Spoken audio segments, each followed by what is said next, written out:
Nyasha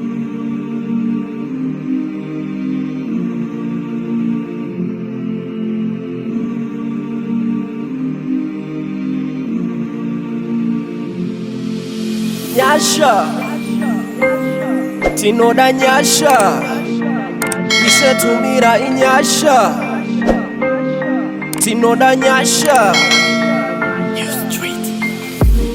tinokugamuchirai zvakare mune chimwe chikamu chechirongwa chedu chatiri kukupai isu seartist and events management. Neni wenyu mutepfenyuri mukuru anozviti Teddy Guns. Nhasi tine mumwe zvakare muimbi watinaye. Ndofunga munongodzwa zvatakambotaura tikati pano pachirongwa tiri kutaura nevaimbi vakasiyana siyana from all genres in music. Vanoimba gospel, vanoimba sungura, vanoimba dancehall, vanoimba any genre. Nhasi tine muimbi wehip hop vanozvitiwo Royal King, asi vane zita ravo ravakazvarwa naro. Mukoma Royal, tinokugamuchirai muchirongwa. Good. Mungadai muchidai matudza here zita renyu? Ini randoziva nderekuti Royal King, but pamwe vamwe havatoziva kuti Royal King ndiani. Munonzi ani zita renyu chairo? Alright, no problem. Inini ndinoitwa Foreigner Rongwandi. Okay. Foreigner Rongwandi muimbi wehip hop, but stage name yangu ndonzi Royal King.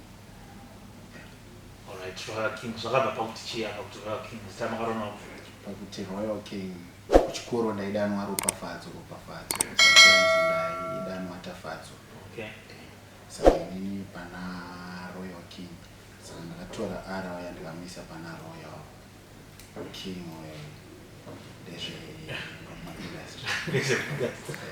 Royal King. Tinotenda. So ndanzwa muchiti muri muimbi muri muimbi wehip hop. Makatanga music irini uyezve sei makazozanza kuimba hip hop? Inini ndakatanga music na 2012 kusvika nhasi.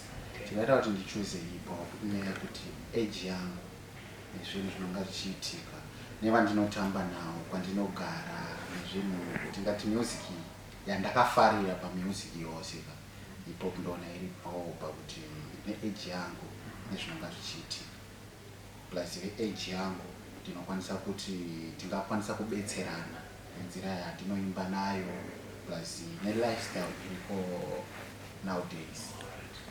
So pahip hop apa muimbi akakuinspire kana kuti munoti mune role model pane vaimbi vehip hop?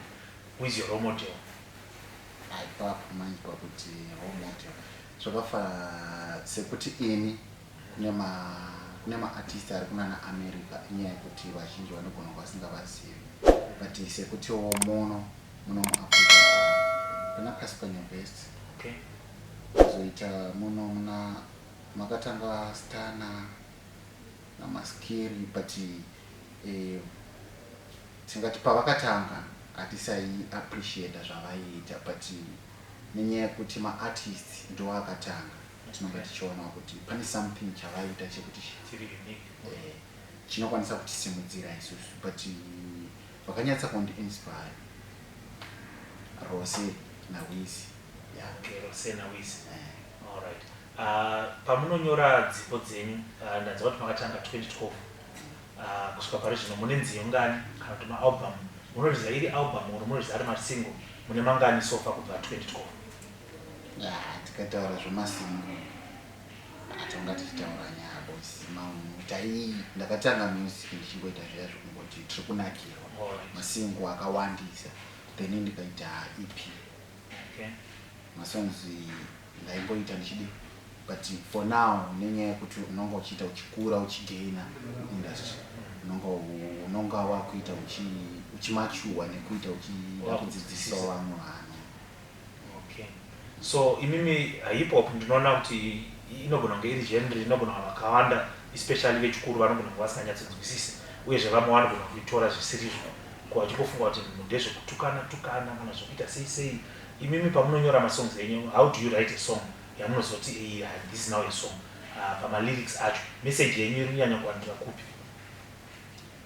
Mirai nditange ndichiti sekuti vanhu vazhinji vanotora sekuti hip hop music inonyasira ine kutukana.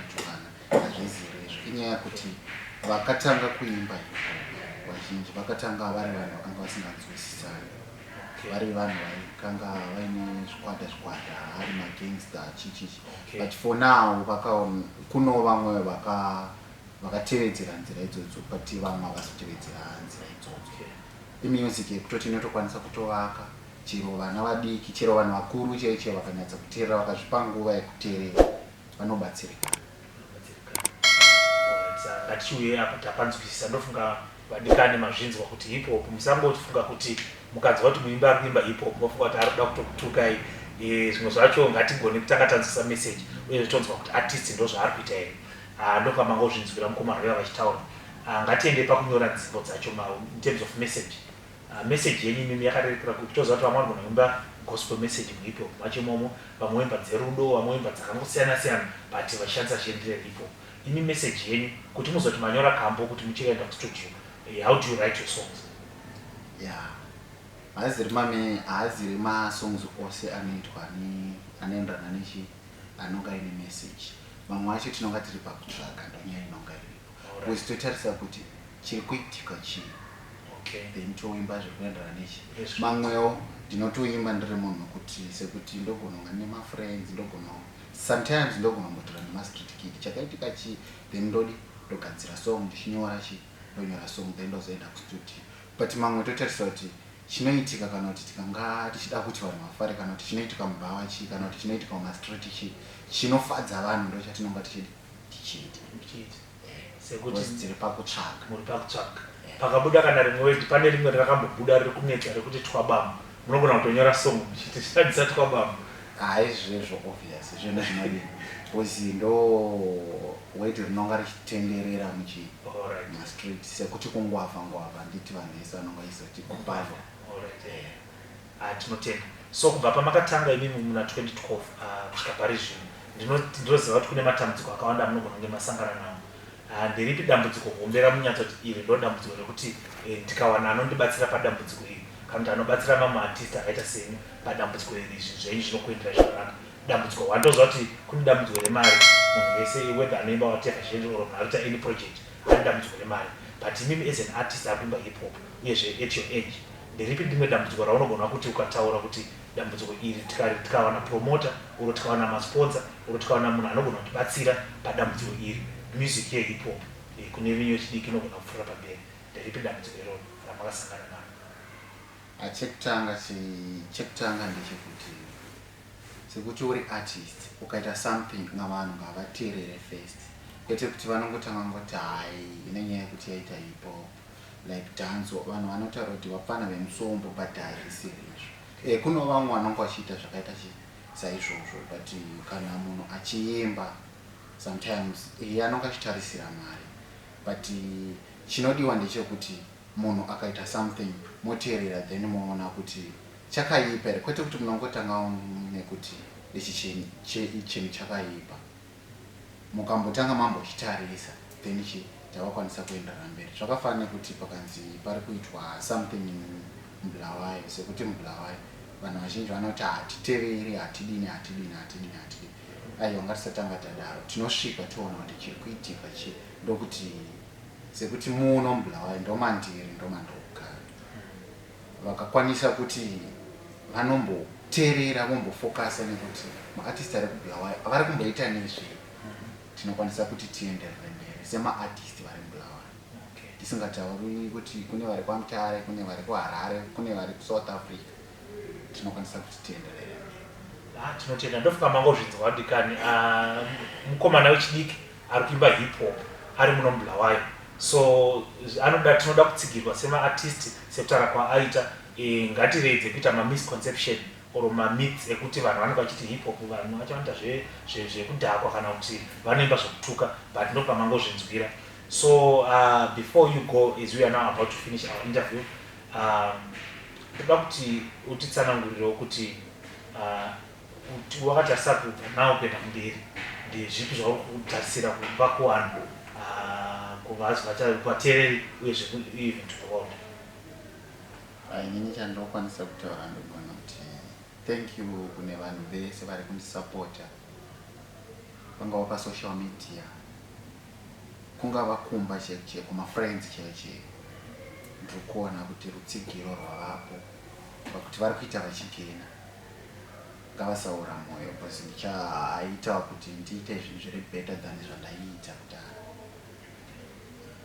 Tinotenda tichakupai mukana wekuti mutimboroka makambo. Ndikati kambo ndanzwa muchiti makambonyora kambo kanonzi Nyasha. Ndiko kamuchatipa here patichapedza chirongwa chedu kana kuti mekamukambo kamuruda kuzotipa kuri? Ndiyo kambo kandichakwanisa kumupa. Alright. Tinotenda vadikani nekuramba muchingoteerera. Rambai makateera chirongwa chedu. Tirambe tichingopfuura pamberi tichikupai vaimbi vakasiyana siyana vachauya pano, asi musakanganwe zvakare kuti murambe muchiteverawo pamasaisai edu ari kubuda pasi apa. Kana mune zvamunoda zvakare tibate panhamba dziri kubuda. Ndatenda wenyu mutepfenyuri mukuru Teddy Guns.